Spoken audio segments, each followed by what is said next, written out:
چلو سیکھیں قرآن و سنت کی باتیں جو مہکائیں دن اور کرے نور راتیں، کھلے آنکھ صلی علی کہتے کہتے۔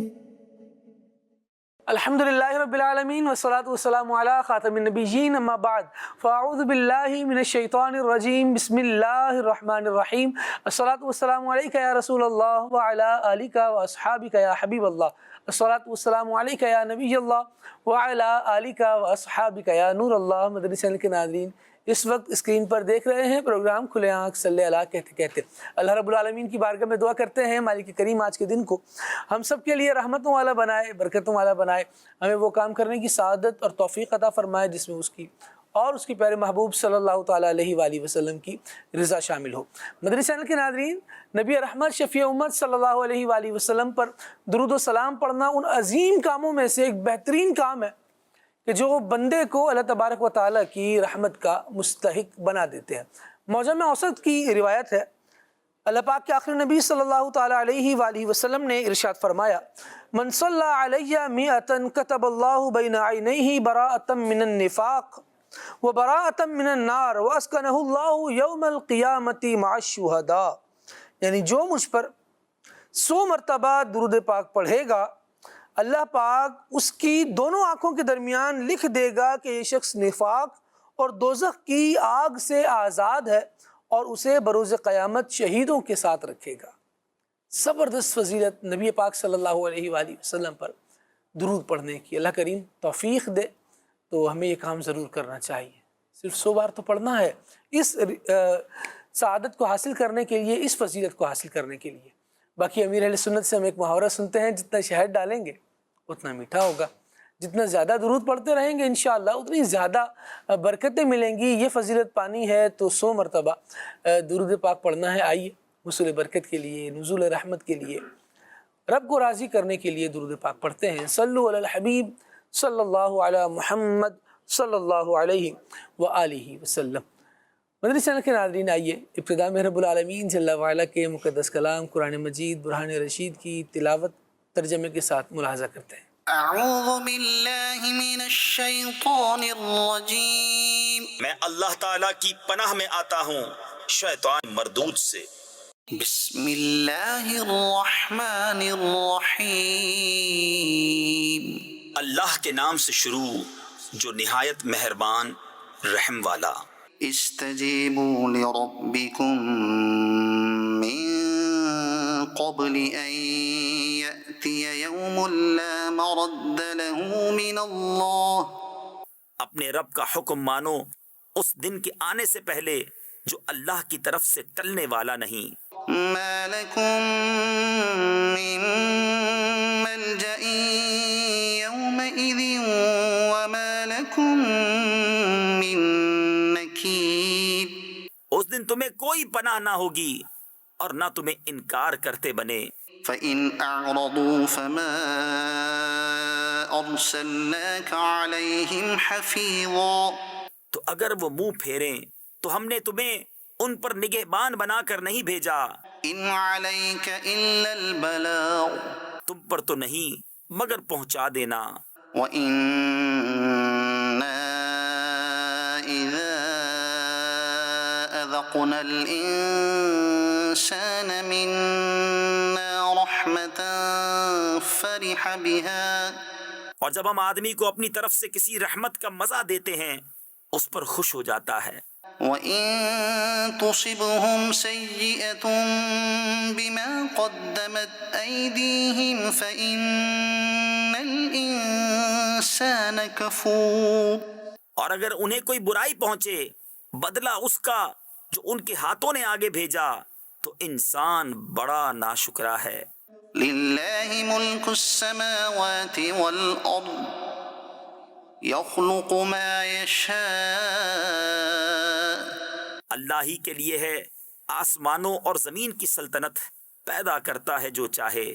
يَهَبُ لِمَن يَشَاءُ إِنَاثًا وَيَهَبُ لِمَن يَشَاءُ الذُّكُورَ، جسے چاہے بیٹیاں عطا فرمائے اور جسے چاہے بیٹے دے، أو يزوجهم ذكرانا وإناثا یا دونوں ملا دے، بیٹے اور بیٹیاں، ويجعل من يشاء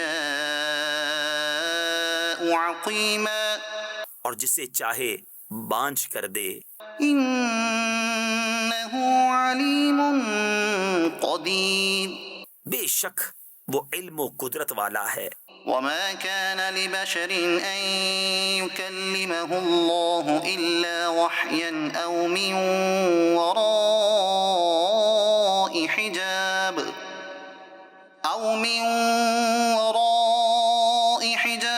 أو يرسل رسولا فيوحي بإذنه ما يشاء اور کسی آدمی کو نہیں پہنچتا کہ اللہ اس سے کلام فرمائے مگر وحی کے طور پر، یا یوں کہ وہ بشر پردائے عظمت کے ادھر ہو، یا کوئی فرشتہ بھیجے کہ وہ اس کے حکم سے وحی کرے جو وہ چاہے۔ إنه علي حكيم بے شک وہ بلندی و حکمت والا ہے۔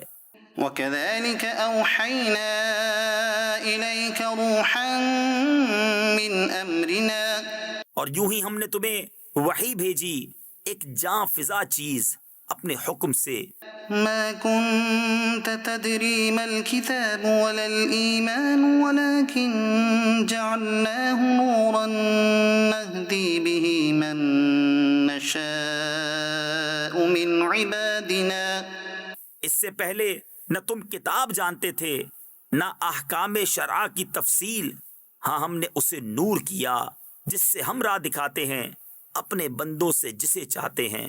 وَإِنَّكَ لَتَهْدِي إِلَى صِرَاطٍ مُسْتَقِيمٍ اور بے شک تم ضرور سیدھی راہ بتاتے ہو، صراط الله الذي له ما في السماوات وما في الأرض اللہ کی راہ کہ اسی کا ہے جو کچھ آسمانوں میں ہے اور جو کچھ زمین میں۔ ألا إلى الله تصير الأمور سنتے ہو سب کام اللہ ہی کی طرف پھرتے ہیں۔ صدق الله العظيم۔ اللہ رب العالمین ہمیں قرآن مجید کے مفاہیم کو سمجھنے کی توفیق عطا فرمائے اور اس کا فیضان اور نور ہمیں عطا فرمائے۔ اس کی وسعتوں میں جو غوطہ زن ہوتے ہیں، جو اس میں اس کی وسعتوں میں اترتے ہیں، اس کے معنی کی، مفاہیم کی، پھر وہ رب العالمین جل وعلا کے کلام کے اسرار و رموز جانتے ہیں، لوگوں تک پہنچاتے ہیں، معرفت کی باتیں سامنے آتی ہیں۔ اللہ کریم ہمیں قرآن مجید کے احکامات پر عمل کرنے والا بنائے۔ اولاً تقاضا قرآن مجید کا یہ ہے کہ اس کے احکامات پر عمل کیا جائے۔ اللہ کریم ہمیں اس تقاضے پر عمل پیرا رہنے کی سعادت عطا فرمائے۔ جو قرآن نے جائز قرار دے دیا وہ جائز ہے، جس سے منع فرما دیا، ناجائز قرار دیا، اس سے بچنا ہے۔ دونوں ہی چیزوں کو ہم نے سیکھنا ہے، مقاصد شریعت کو جاننا ہے۔ اللہ کریم توفیق خیر عطا فرمائے۔ مدنی چینل کے ناظرین، جن چیزوں سے اللہ رب العالمین جل وعلا نے ایک بندہ مومن کو باز رہنے کا حکم ارشاد فرمایا ہے، ان میں سے ایک تکبر ہے، جو کہ آج ہمارے سلسلے کا عنوان ہے۔ ہم رب کی بارگاہ میں دعا کرتے ہیں کہ اللہ رب العالمین ہمیں غرور سے بچائے، تکبر سے بچائے۔ ہمارے ناظرین کے لیے بھی یہی دعا ہے، اللہ کریم اپنی رحمت سے عاجزی عطا فرمائے۔ عجز و انکساری جب بندے کو مل جاتی ہے تو پھر اللہ تبارک و تعالی اسے بلندی عطا فرماتا ہے، اسے رفعت عطا کی جاتی ہے، اسے گویا پرواز کے پر مل جاتے ہیں، پھر وہ دلوں پر حکمرانی کرنے والا بندہ بن جاتا ہے۔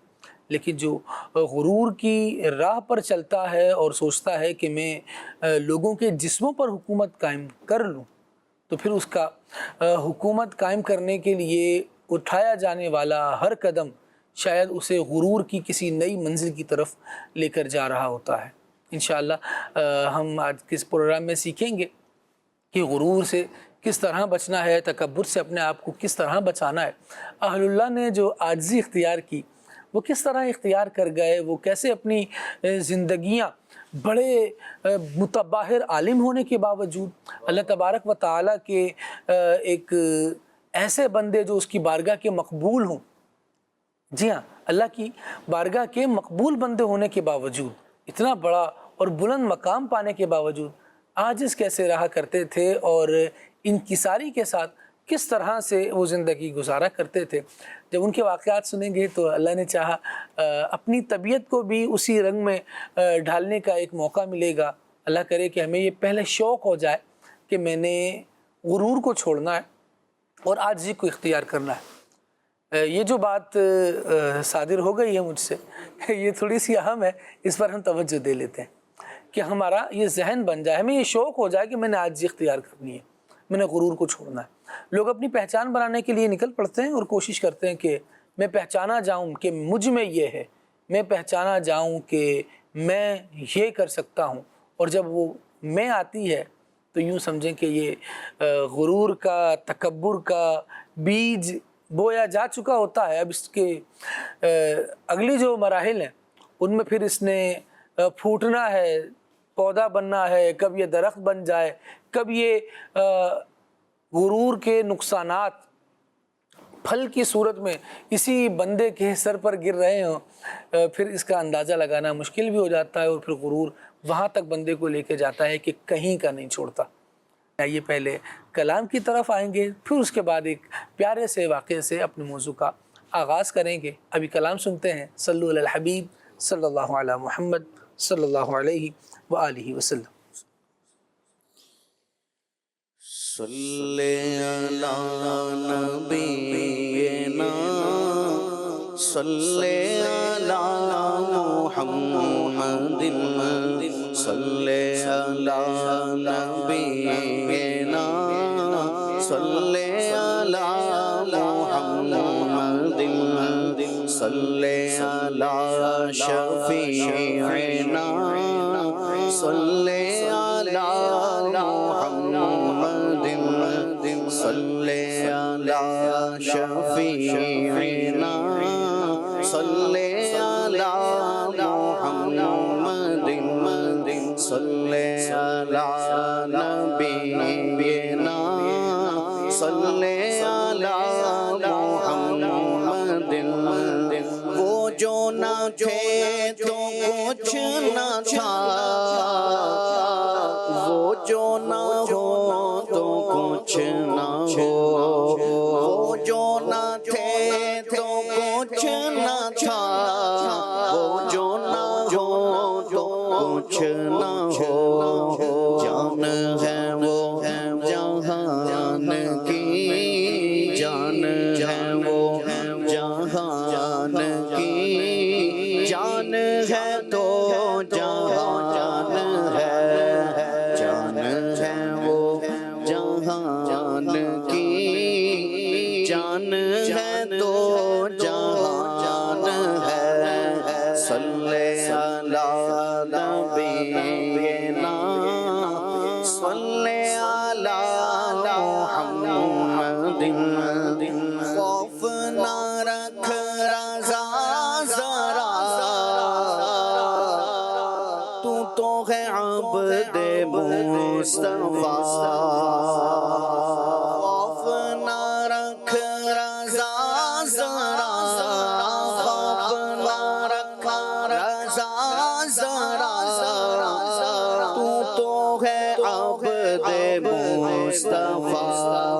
تیرے لیے امان ہے، تیرے لیے امان ہے، تیرے لیے، تیرے لیے، تیرے لیے امان ہے، تیرے لیے امان ہے.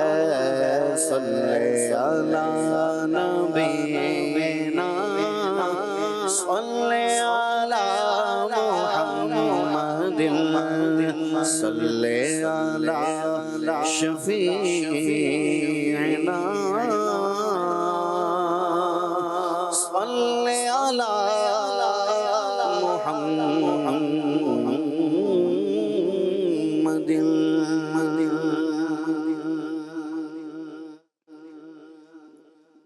ان کی مہک نے دل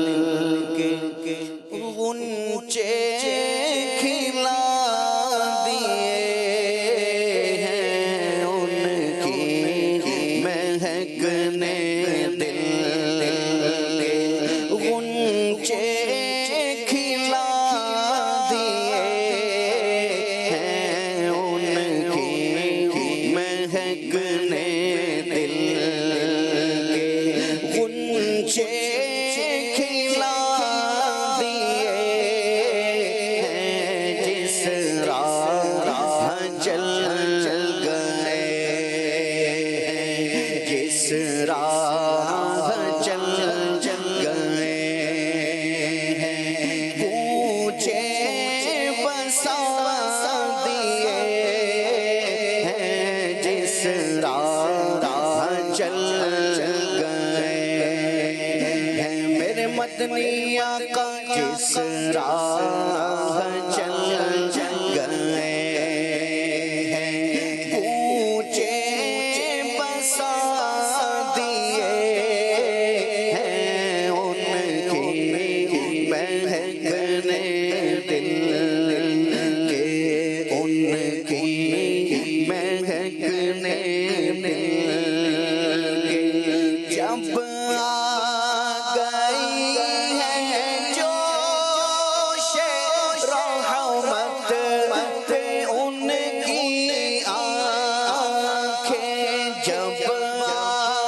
گئی ہے جوش رحمت پہ ان کی آنکھیں جلتے بجھا دیے ہیں جلتے بجھا دیے ہیں روتے ہنسا دیے ہیں جلتے بجھا دیے ہیں روتے ہنسا دیے ہیں ان کی مہکنے دل کے اور ایک دل ہمارا کیا ہے آزار اس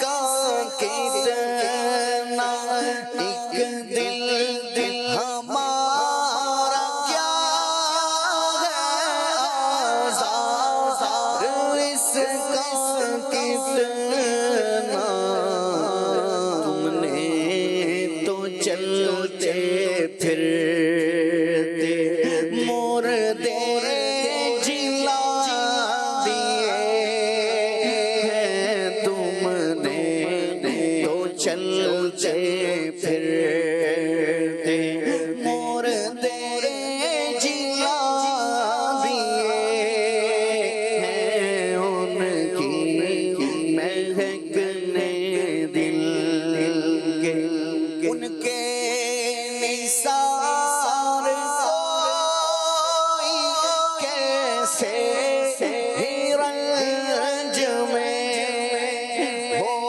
ان کے نثار کوئی کیسے ہی رنج میں ہو کیسے ہی رنج میں ہو جب یاد آ گئے ہیں جب یاد آ گئے ہیں سب غم بھلا دیے ہیں جب یاد آ گئے ہیں جب یاد آ گئے ہیں صلی اللہ جب یاد آ گئے ہیں سب غم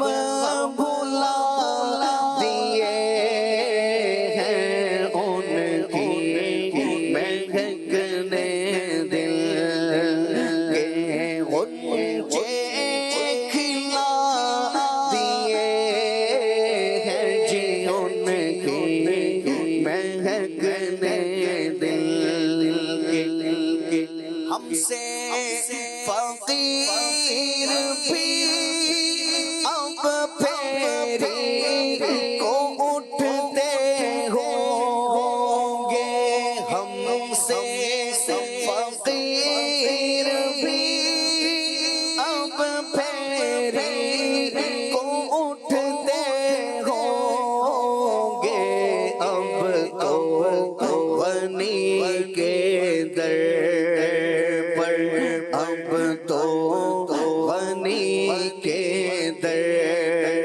پر بستر جما دیے ہیں اب تو غنی کے در پر بستر جما دیے ہیں ان کی مہکنے دل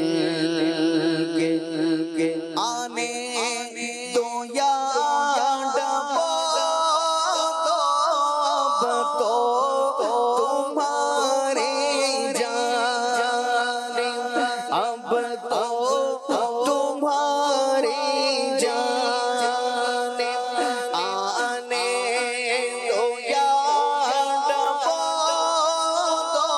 اب تو تمہاری جانب کشتی تمہیں پہ چھوڑے کشتی تمہیں پہ چھوڑے لنگر اٹھا دیے ہیں کشتی تمہیں پہ چھوڑے ہم نے کشتی تمہیں پہ چھوڑی لنگر اٹھا دیے ہیں ان کی مہکنے دل کے اللہ کا کیا جہاں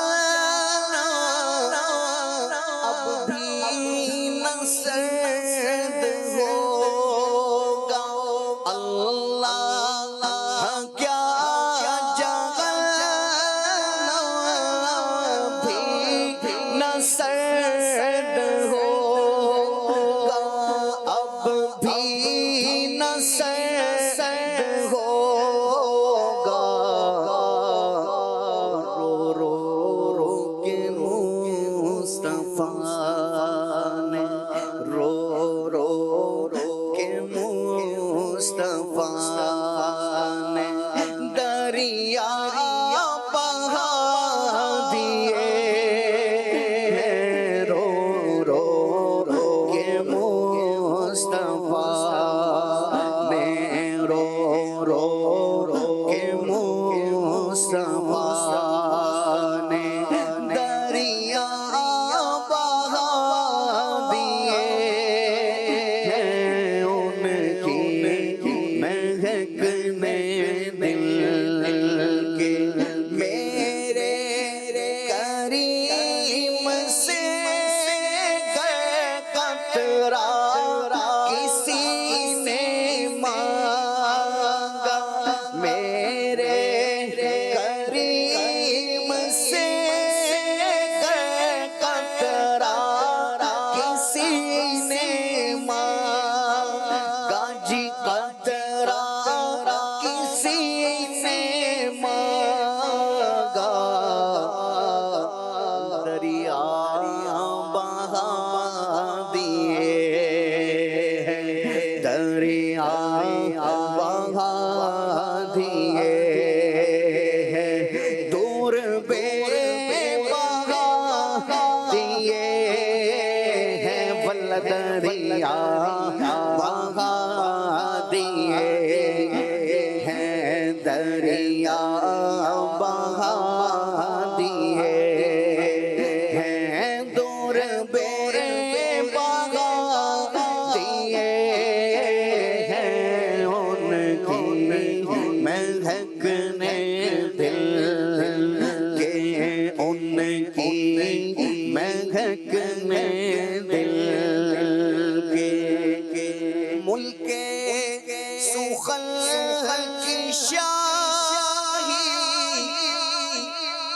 تم کو رضا مسلم ملک سخن کی شاہی تم کو رضا مسلم ہو تم کو رضا مسلم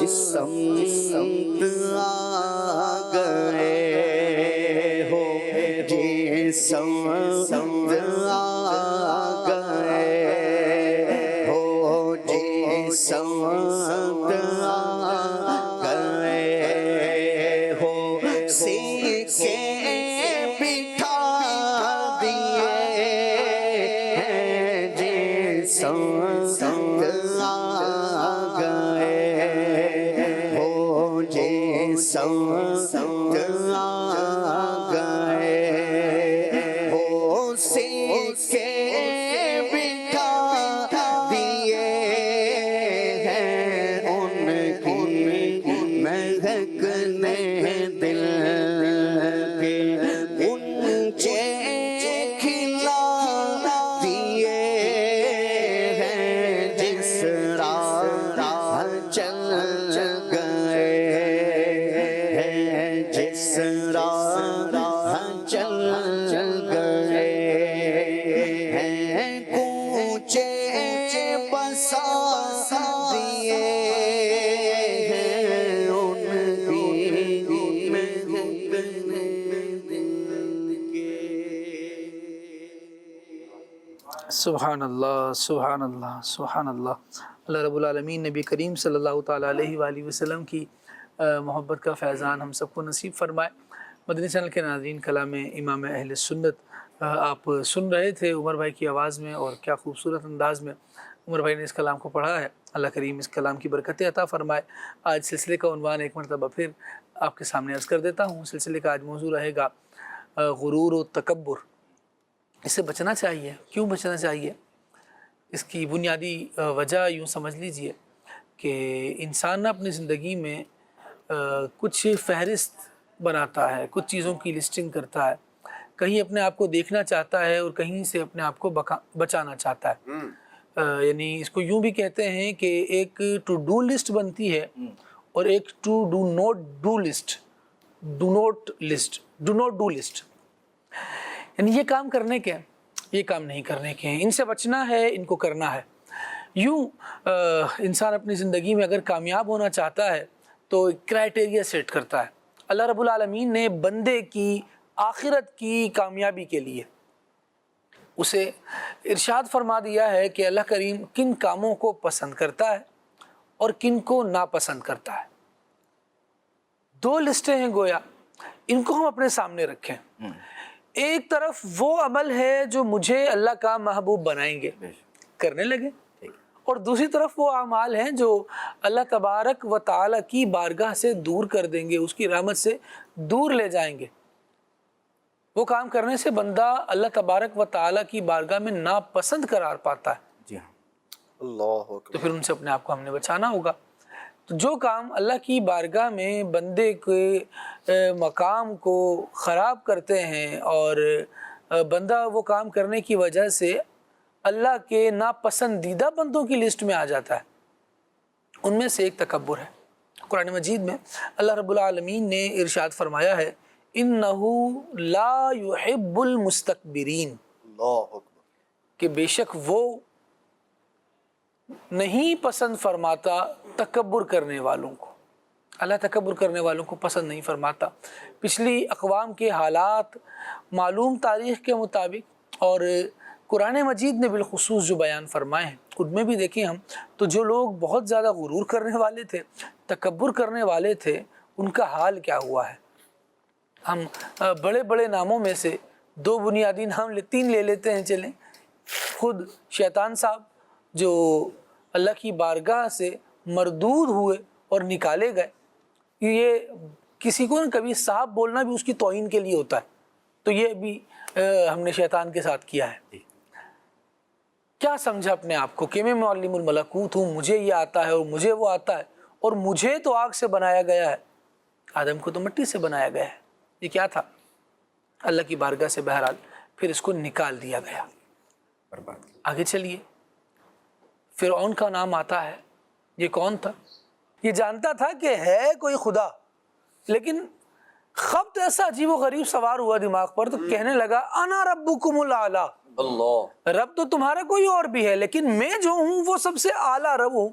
جب یہ سا خبط دماغ پر سوار ہوا تو اللہ تبارک و تعالی نے اس کا بھی ستیہ ناس نہیں ہو جاتا، اس کا بھی حال برا ہوا، وہ بھی تباہ و برباد ہو گیا۔ اور اس غرور میں جس میں وہ اپنا سر اٹھا رہا تھا، اللہ تبارک و تعالی نے اس کا نتیجہ اسے دکھا دیا۔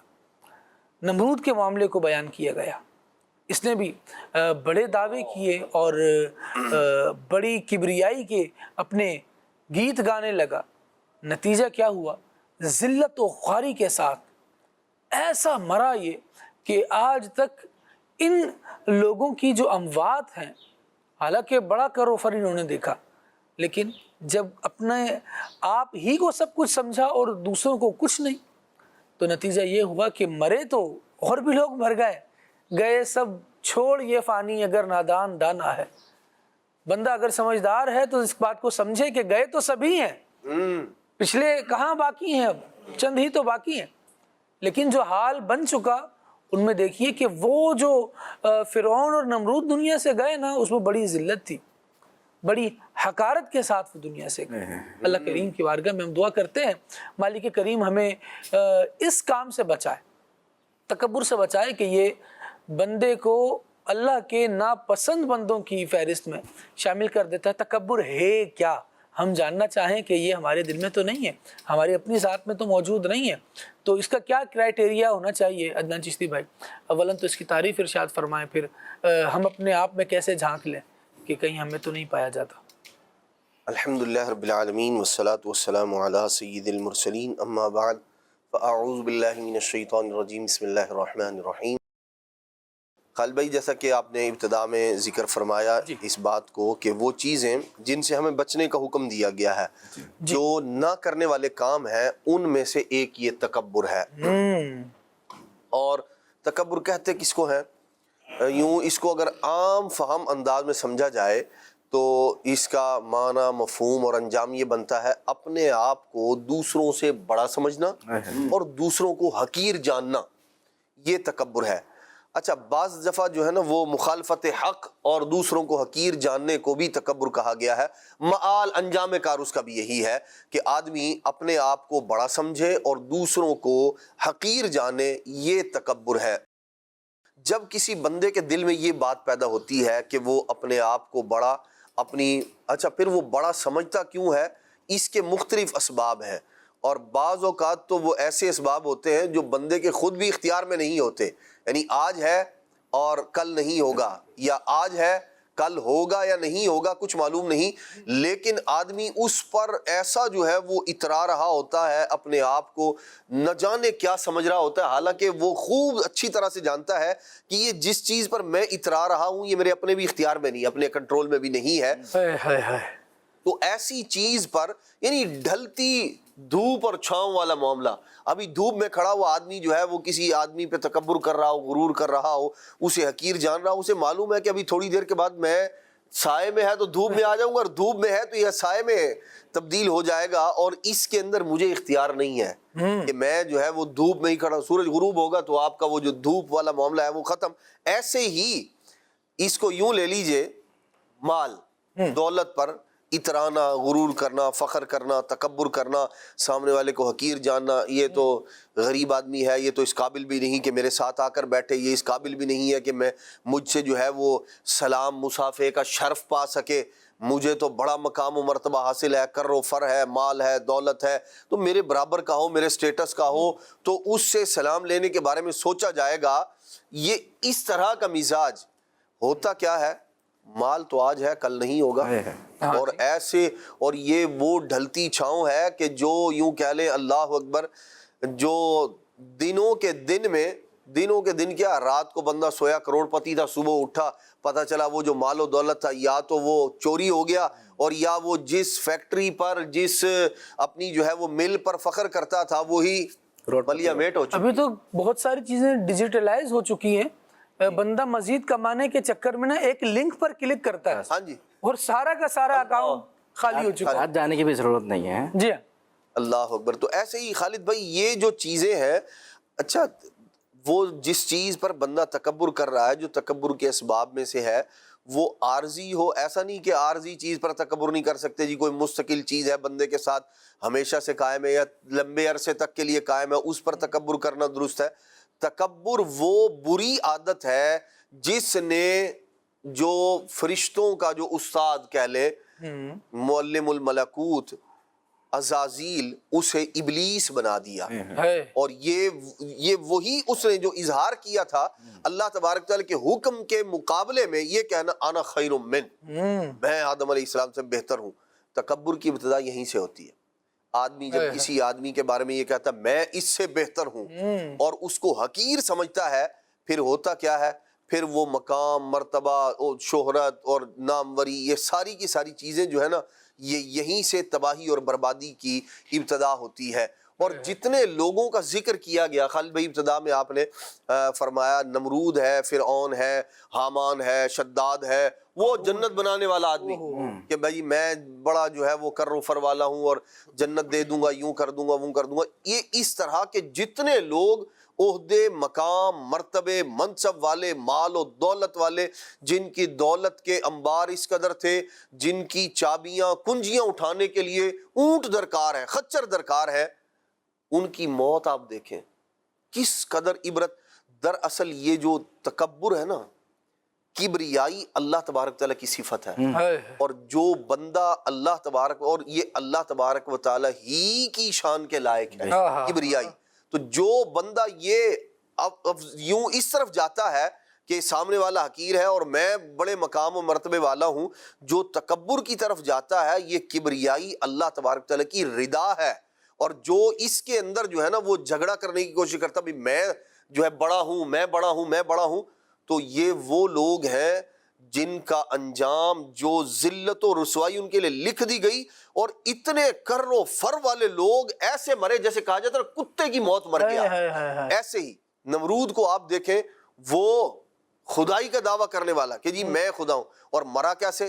لنگڑے مچھر کے ذریعے جوتے مارے جاتے تھے سر پر۔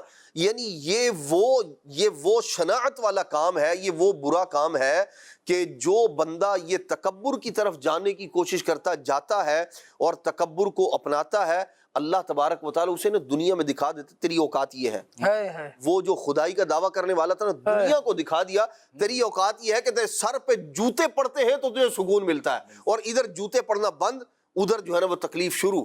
دونوں طرح کا عذاب ہے دنیا کے اندر، ذلیل اور رسوا ہوتے ہیں ایسے لوگ۔ اور پھر فرعون کو دیکھ لیں آپ، کدھر گیا وہ کر و فر خدائی کا دعوے دار، اس کی لاش کو ایسے بے یار و مددگار پڑی رہی، باہر اٹھا کے پھینک دیا گیا سمندر، وہ دریا نے بھی اس کو قبول نہ کیا، لوگوں کے لیے نشان عبرت بنا دیا گیا۔ وہ جو مال و دولت پہ اترانے والا لوگ، یہ وہ لوگ ہیں کہ جن کے واقعات بیان کر کر کے ہمیں جھنجھوڑا جا رہا ہے، ہمیں سمجھایا جا رہا ہے کہ یہ جو مال پر اترانے والا بندہ تھا نا، وہ دیکھو اس کا حال کیا ہوا، وہ زمین کے اندر دھسا دیا گیا اپنے مال سمیت، نہ مال کام آیا نہ کر و فر کام آیا۔ تو یہ بندہ کیا ہے؟ بندگی کرنے والا، عاجزی کرنے والا، انکساری کرنے والا بندے کا کام ہے یہ۔ کبریائی ہے خالق و مالک کی صفت، یہ اسی کے شایان شان ہے۔ تو بندے کو چاہیے کہ بندگی اختیار کرے، عاجزی اختیار کرے۔ دراصل یہ جو عاجزی ہے نا، اس کی بلندی یہی ہے۔ بندے کی بلندی اسی میں ہے کہ وہ عاجزی، انکساری اور جھکنا اختیار کرے۔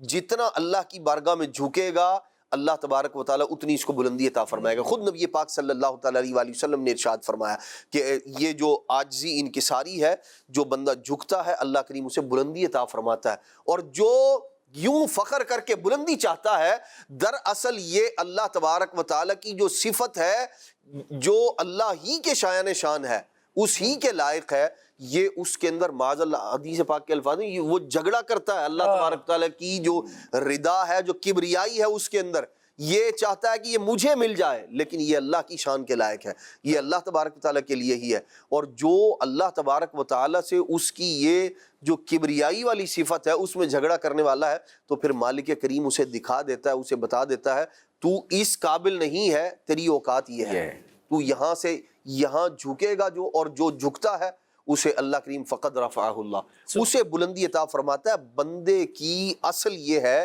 کہ وہ رب کی بارگاہ میں جھکے، عاجزی انکساری اختیار کرے۔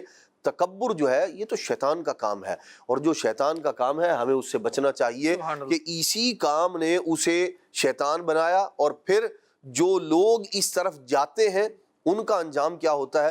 یہ اتنے لوگوں کا ذکر ہوا، اور بھی بہت سارے لوگ ہیں جنہوں نے اس طرف جو ہے وہ تکبر اور غرور کی طرف گئے، دوسروں کو حقیر جاننے کی طرف گئے، تو پھر ان کی حالت دنیا کے اندر جو ہے وہ بھی، اور جو آخرت کے اندر ہوگی وہ ابھی چیونٹیوں کی طرح، وہی جو چاہتا تھا نا، بلندی چاہتا تھا، اور بلندی یوں کہ مخلوق خدا میں وہ جنہیں اللہ نے عزت والا بنایا ہے انہیں وہ حقیر جانتا تھا، دنیا میں بھی اس کا انجام ایسا ہوا، اور آخرت میں بھی آپ دیکھیں وہ چیونٹیوں کی صورت میں انہیں وہاں حشر کے اندر میدان محشر میں لایا جائے گا، اور انہیں یوں دوزخ میں ڈالا جائے گا۔ یہ اس بات کا پتہ ہوگا تم تو چاہتے تھے کہ ہم بہت بلند ہیں، بہت مقام و مرتبہ، یہ حشر ہے تمہارا۔ اور جو رب کی بارگاہ میں سجدہ ریز ہونے والے تھے، جو عاجزی پسند تھے، جو انکساری پسند کرنے والے تھے، اللہ اکبر، انہیں اللہ تبارک تعالیٰ نور کے منبر عطا فرمایا۔ فی مقعد صدق عند ملیک مقتدر، اللہ رب العالمین جل وعلا ان کا ایسا اعزاز فرمائے گا، ایسا اکرام فرمائے گا کہ نور کے منبر انہیں عطا ہوں گے اللہ کی بارگاہ میں، اور ان کا اس طرح سے قیامت کے دن حاضر ہونے کا انداز ہوگا۔ مالک کریم ہمیں اپنی رضا کے لیے عجز و انکساری کا پیکر بنائے، اور یہ اچھے اوصاف ہمیں سیکھنا بھی نصیب فرمائے، اپنانا بھی نصیب فرمائے۔ جی ہاں، یہ اچھے اوصاف سیکھے بھی جاتے ہیں۔ برائی کس طرح پھیل رہی ہے، اپنے آپ میں جھانکیں ذرا کہ کہیں میں تو نہیں ہوں۔ ایک تکبر یہ بھی تو ہے کہ بندہ دوسروں کی ہی اصلاح کرتا رہے، تم میں یہ غلط ہے، ہاں فلاں اس میں بھی، اس کے بھی پلس مائنس ہمیں پتہ ہے، اسے بھی میں جانتا ہوں۔ ارے بھائی آپ کون ہیں، سب کو پلس مائنس کہہ کے پھر پلس کچھ نہیں بتانا، مائنس ہی ہے۔ یہ غریب بھی اتنا غریب ہے، کتنا غریب ہے دیکھیں، کہتا یہ ہے کہ پلس مائنس مجھے پتہ ہے، اور جمع کر کے مائنس ہی رکھتا ہے، پلس اس کے بھی ہاتھ کوئی نہیں آتا۔ اللہ کریم خیر کرے جی۔ بندہ اس طرح سے تھوڑا سا غور کرنا شروع کرے تو چھوٹی چھوٹی باتیں بھی شاید اصلاح کی طرف لے آئیں۔ قربان بھائی کیسے بندہ جانے کہ کیا ہے اچھا کیا برا ہے، اور کیسے پتہ چلے کہ میں بھی تو کہیں متکبرین میں شامل نہیں؟ بالکل، بسم اللہ الرحمن الرحیم۔ جہاں تک سمجھنے کی اور جانچنے کی بات ہے، ڈیفینیٹلی یہ جو پروگرام ہے وہ صرف اس لیے نہیں ہے کہ ساری گفتگو ہم سن کے اس کا امپلیمنٹ سامنے دوسرے کے اوپر کر رہے ہیں۔ کسی کے ذہن میں پاسبل ہے ہماری گفتگو سن کے کسی کا باس آ رہا ہو، کسی کا دوست آ رہا ہو، کسی کے ذہن میں پڑوسی آ رہا ہو، اپنے گھر میں کوئی شخص آ رہا ہو، تو ذہن میں کسی اور کو لانے کی جگہ ذہن میں خود ہی کو رکھ لے، اپنے آپ کو رکھے، اور پھر یہ دیکھے کہ آیا جو گفتگو ہو رہی ہے اس میں ان تمام کیٹیگری میں کوئی میں تو شامل نہیں ہوں۔ اس کی بہت ساری علامات جو ہے وہ بیان کی گئی ہیں جن سے اظہار ہوتا ہے تکبر کا۔ یاد رکھیں تکبر جو ہے نا وہ دل کی بیماری ہے۔ سب سے پہلے یہ بات کانسیپٹ یہ کلیئر ہونا ضروری ہے کہ کسی کے ایٹیٹیوڈ سے، کسی کے اٹھنے بیٹھنے سے یا کسی کے سٹائل سے اس پہ یہ الزام نہیں لگایا جا سکتا کہ اس کے اندر تکبر ہے۔ اب جیسے کوئی ٹانگ پہ ٹانگ رکھ کے بیٹھا ہوا ہے، یہ کتنا غرور ہے اس کو، مطلب اتنا غرور، ہم بھی تو نارمل بیٹھے ہوئے نا، اب ہو سکتا ہے کہ اس کو اس وقت کوئی پرابلم ہو۔ اصل میں مسئلہ پتہ ہے کیا ہے جی، ہماری طرح بیٹھنا عاجزی ہے، اچھا، تمہاری طرح بیٹھنا تکبر ہے۔ تو جب کرائٹیریا یہ ہے تو پھر دوسرا ہی متکبر نظر آئے گا۔ یعنی یہ ثابت کر کے، یہ بات کہہ کے وہ بتا رہا ہے کہ اب میں متکبر ہوں نا، یعنی یہ تو اس نے یہ ثابت کر دیا کہ ہماری طرح بیٹھنا عاجزی ہے اور اس طرح بیٹھنا یہ تکبر ہے۔ یہ بالکل وائس ورثہ والی گفتگو اور اس طرح معاملہ ہو جاتا ہے۔ تو یہ جو مزاج اس وقت ہمارا بن گیا ہے نا، اس کے حوالے سے دین اسلام کی تربیت یہ ہے کہ تکبر کیونکہ دل کی بیماری ہے، اور نیت سے سارا معاملہ جو ہے وہ بالکل بدل جاتے ہیں۔ نیت جو ہے وہ بدلی، وہ جو ایک عام عمل تھا وہ جو نیک بن گیا۔ جیسے نماز اگر کوئی شخص اس لیے پڑھتا ہے کہ میں فقط اللہ کے لیے پڑھ رہا ہوں، کوئی مجھے دیکھے نہ دیکھے، کوئی اس پہ کچھ نہیں فرق پڑتا. سبحان اللہ, قبول, اللہ قبول فرمائے. اور ایک نماز ایسی ہے کہ وہ اس لیے پڑھ رہا ہے کہ پڑوسی مجھے میرے برابر میں نماز پڑھنے والا نمازی کا ہے, وہ ذرا لمبی مزید اس لیے کر رہا ہے کہ وہ کہے کیا خشوع خضوع کے ساتھ نماز پڑھ رہا ہے.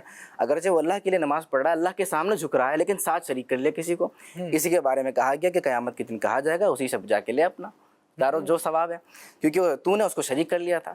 تو اب یہ اس طریقے سے نیت بدلنے سے تمام معاملات بدل جاتے ہیں. لہذا سب سے پہلے تو ہمیں یہ ذہن بنانا ہوگا کہ کسی کے بھی کسی بھی قسم کے انداز سے ہم اس پر الزام نہیں لگا سکتے. ہاں, اللہ والوں کا یہ طریقہ ضرور رہا ہے کہ اللہ والوں نے متکبرانہ چال چلنے والے یا متکبرانہ انداز اپنانے والے کو سمجھایا ضرور ہے کہ دیکھو اس کی نیت جو بھی ہو سکتی ہے, لیکن دیکھو یہ چال, یہ انداز ایک مغرور شخص کا ہوتا ہے, لہذا غرور مت کر.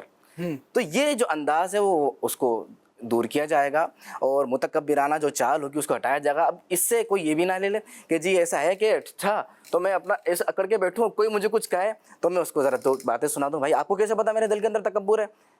دل کا پتہ ہونا ضروری ہے.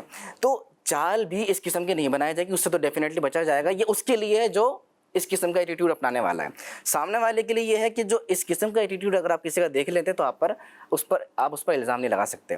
اب یہ بات یہ تو ہو گئی ایک اس کے لیے جو اب سیکھنا شروع کر رہا ہے. دوسرا کہ کس طریقے سے جانے کہ میرے اندر تکبر ہے یا نہیں ہے, تو علماء کرام نے اس کی بہت ساری علامات بیان کی ہیں. ان میں سے ایک علامت یہ ہے کہ اگر اللہ نے آپ کو علم سے نوازا ہے, تو اگر کوئی شخص آپ کے سامنے ایسا آتا ہے جس کے پاس وہ علم نہیں ہے, تو آپ اس کو گھٹیا تو نہیں تصور کر رہے, آپ اس کو ذلیل و رسوا تو نہیں کر رہے, اس کی کسی بات پوچھنے پر آپ اس کے ساتھ برا رویہ تو نہیں اپنا رہے. اگر ایسا ہے تو آپ سمجھ لیں کہ آپ کے اندر تکبر ہے. کسی کے ساتھ ہاتھ ملانا ہے تو آپ اس انتظار میں ہیں کہ آپ ہاتھ پہلے بڑھانے کے بجائے وہ سامنے والا ہاتھ پہلے بڑھائے, یا سلام کرنے میں وہ سامنے والا پہل کرے. کہا یہ تکبر کی علامت ہے. یعنی ہر وہ چیز کہ جہاں پر آپ سامنے والے کو حقیر تصور کریں اور اپنے آپ کو بڑا تصور کریں, تو یہ طریقہ ہے یہ پتہ لگانے کا کہ میرے اندر تکبر ہے. امام محمد رضا خان رحمۃ اللہ تعالی علیہ فرماتے ہیں کہ جس طرح احکام کا علم سیکھنا فرض ہے نا, صحیح, عبادات کا علم سیکھنا فرض ہے, اسی طرح باطنی علوم کا سیکھنا بھی فرض ہے. جب تک پتہ ہی نہیں ہوگا کہ یہ تکبر ہے کیا, تکبر سے جان کیسے چھڑائی جا سکتی ہے, اس کی علامات کیا ہیں, اس کی وجوہات کیا ہیں, تو اس وقت تک بندہ بچ نہیں سکتا ہے. میں نے علم کی جو بات کی نا جی, اس کے سیکھنے کا بہترین طریقوں میں سے ایک طریقہ جی, وہ جیسے کہ ابھی ہم بات کر رہے ہیں, یہ فرعون کی بات ہو رہی ہے اور اس کی ابلیس کی بات ہو رہی ہے اور قارون کی بات ہو رہی ہے. یہ قرآن کریم کے اندر یہ تمام واقعات کیوں بیان ہوئے ہیں؟ تاکہ قرآن کریم پڑھ کر ایک انسان سیکھے, سمجھے کہ تکبر کیا ہے اور مجھے اس سے کیسے بچنا ہے. قرآن کریم اور اسلامی تعلیمات کو سمجھنے کے بعد اللہ والوں نے کچھ انداز اپنائے ہیں. یہ جو اللہ والوں کی سیرت ہے, ان کے انداز ہیں, یہ انداز بھی ہمیں سکھانے کے لیے ہیں. وہ اگرچہ ان کا ایک انداز زندگی تھا, لیکن وہ آج کتابوں کے اندر آیا ہے, علماء بیان کرتے ہیں, بیانات کے اندر سنتے ہیں. یہ اسی لیے تاکہ ہم یہ سن کے بھی سمجھیں کہ تکبر سے کیسے جان چھڑائی جائے. جب میری صحبت ہی اکڑو دوستوں کے ساتھ ہوگی, میری صحبت ہی دوسروں کو حقیر سمجھنے والوں کے ساتھ ہوگی, میری صحبت ہی ان کے ساتھ ہوگی کہ میں تو کبھی زمین پہ بیٹھنا ہی پسند نہیں کر سکتا, تو پھر عاجزی کا خیال کیسے آئے گا؟ ویسے آج کل تو اسٹیٹس ہی بتا دیتے ہیں کہ بندے میں تکبر ہے کہ نہیں. وہ اسٹیٹس کی حد تک ہی بتاتے ہیں. اچھا, نہیں, تکبر تو بتا دیتے ہیں کہ جو چیز شو ہو رہی ہے, بہرحال بندہ ویسا ہو جو شو کر رہا ہے. میں نے دوسرے اعتبار سے اس اعتبار سے کہا ایک شخص ہوتا تو صحیح کا متکبر ہے, اس کی آفت و بلیات سے کوئی محفوظ نہیں ہوتا. گھر میں کیا ماں باپ, کیا باہر اس کا کوئی دوست یا اس کے انڈر میں کام کرنے والا, لیکن اسٹیٹس لگا کے وہ ایسا اظہار کر رہا ہوتا ہے کہ اس سے زیادہ عاجزی والا تو کوئی بندہ ہی نہیں ہے, مسکین اور محبت کرنے والا, رحم دل. اس اعتبار سے دیکھے تو واقعی وہ اسٹیٹس کی حد تک تو عاجزی کرنے والا ہے, ورنہ الامان والحفیظ. بالکل ایسا ہے. اچھا, اس میں یہ جو میں نے بتایا نا کہ اللہ والوں کا انداز طریقہ رہا ہے, میں یہاں پہ اپنا محدث اعظم پاکستان جو ہے ان کا انداز بیان کرتا ہوں. ان کے پاس ایک شخص, کچھ افراد آئے بلکہ دیہاتی, سوال کرنے کے لیے. تو آپ اپنے پلنگ پر تشریف فرماتے ہیں, تو انہوں نے ادب سے نیچے بیٹھنا پسند کیا کہ آپ عالم دین ہیں, اتنا مقام و مرتبہ ہے, تو وہ نیچے بیٹھے. آپ نے فرمایا نہیں, اٹھو, نیچے نہیں, اوپر بیٹھ کر سوال کرو. اچھا, اوپر بھی بیٹھنا کہا میرا جو سرحان ہے نا اس طرف بیٹھ کر مجھ سے سوال کرو. آپ نے ان کو بہت ہی زیادہ عزت دی اور اس طریقے سے سوال کیا. لیکن اگر آپ ایک متکبر شخص کو دیکھیں تو اس کا شاید پہلا سوال یہ ہوگا کہ تمہیں سوال کرنا نہیں آتا. ارے بھائی آپ عالم ہیں, اگر ہمیں سوال کرنا نہیں آتا, ہم آپ کے پاس آئے ہیں اس لیے ہمیں سوال کرنا بھی سکھا دیں. اگر سوال کرنا نہیں آتا, ہمارا ایٹیٹیوڈ غلط ہے, تو آپ عالم ہیں تو آپ ہمیں ہماری تربیت کرتے ہیں, ہمیں بتا دیں. لیکن آپ یہ دیکھیں یہاں پہ سوال کیا جا رہا تھا, کس طریقے سے جواب دیا جا رہا ہے. اپنا امام اہل سنت کا انداز بڑا پیارا تھا. آپ فرماتے ہیں کہ ایک مرتبہ نا وہ سبق سکھایا تھا آپ نے ایک متکبر کو. اچھا. ہاں, سبق اس طریقے سے سکھایا کہ ایک دوست تھا آپ کے محلے کے, تو وہ آتے جاتے رہتے تھے, آپ بھی امام اہل سنت بھی ان کے گھر پہ جاتے تھے. تو ہوا ایک مرتبہ یہ, اب یہ دیکھیں یہاں سے بھی انداز پتہ چل رہا ہے سبق کیسے سکھانا ہے نا, ہمیں بھی کوئی انداز غلط نہیں اپنانا ہے, لیکن کیا انداز ہے وہ سنیے گا. تو ایک مرتبہ ہوا یہ کہ امام اہل سنت جب وہاں اس کے گھر پہ تھے تو ایک شخص آیا, غالباً وہ کوئی ورکر تھا, چھوٹا ورکر جسے کہہ سکتے ہیں, اب سوسائٹی میں کہا جاتا ہے. تو اب وہ ڈرتے ڈرتے قریب ٹوٹی پوٹی کی چارپائی تھی اس پہ بیٹھنے لگا. تو اس نے اس کو بڑے گھور کے, یعنی ہمت کیسے ہوئی کہ مطلب بیٹھ کیوں رہا ہے بھائی, کھڑا رہے. تو وہ اس نے ایسا انداز اپنایا کہ وہ بیٹھنے کے بجائے سیدھا کھڑا ہو باہر چلا گیا خوف کی وجہ سے. امام اہل سنت نے انداز دیکھا تو بڑا آپ کو معیوب لگا کہ یہ کیا, آپ ایک مسلمان کے ساتھ, آپ مسلمان, وہ مسلمان بھائی, دیٹس اٹ. تو یہ کیسا انداز. بہرحال کچھ عرصے بعد وہ بھی آتا تھا, تو وہ آیا تو امام اہل سنت نے اس کو تراوروں میں پلنگ پہ بٹھا لیا, تشریف رکھے. اب وہ بیٹھ گیا. اب کچھ دیر بعد امام اہل سنت کا جو حجام تھا وہ آپ کے خط وغیرہ بنانے کے لیے آیا. تو اب وہ جگہ تھی نہیں بیٹھنے کی, تو وہ دیکھ رہا تھا میں کہاں بیٹھوں. تو امام اہل سنت نے فرمایا اجی کیوں پریشان ہو, ارے یہاں بیٹھ جاؤ نا برابر میں ان کے. اب وہ جو برابر میں کیا سامنے اپنے گھر پہ کسی کو نہ بیٹھنے دے, وہ اس کے برابر میں امام اہل سنت نے حجام کو ہی بٹھا دیا.